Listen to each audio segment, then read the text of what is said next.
HIV is a virus that attacks the immune system, specifically CD4 cells or T cells, making it harder for the body to fight off infections and disease.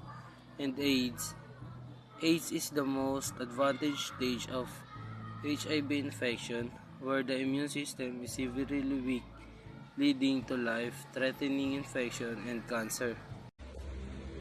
Etiology of HIV or AIDS. Cause. HIV is caused by retrovirus that integrates into the host DNA and gradually destroys immune cells. Origin.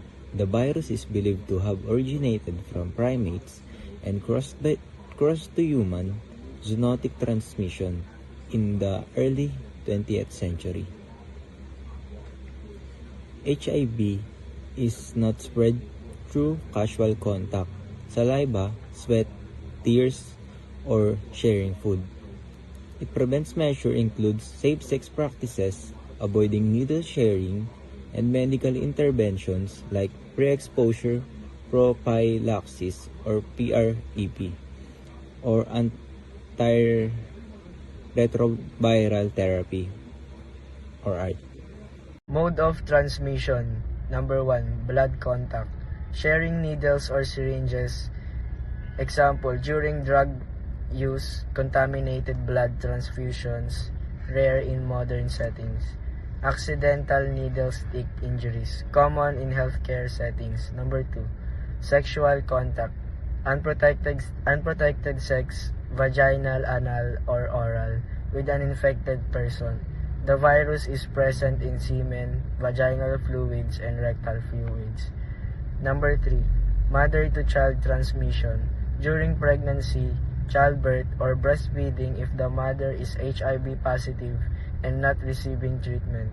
Number 4, other bodily fluids.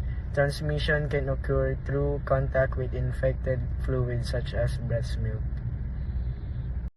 Healthy lifestyle. 1 is nutrition. Focus on balanced diets rich in fruits, vegetables, whole grain, and lean proteins. Number 2 is exercise.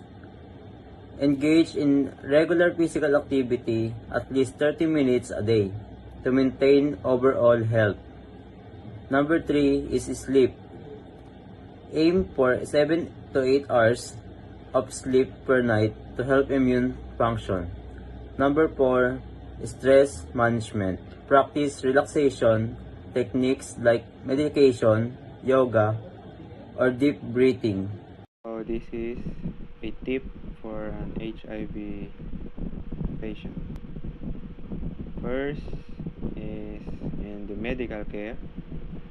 Adhere to treatment.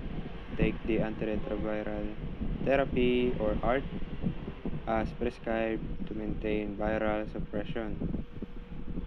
The regular checkups, schedule frequent appointments with your healthcare provider to monitor the viral load, the CD4 count or the T cells, and the overall health. The viral load management needs to be aimed for an undetectable viral load, 50 copies or ml, to reduce transmission or risk. Also, you need to seek about your mental health, counseling, seek for professional help for coping with stigma, anxiety, and or depression. Support groups.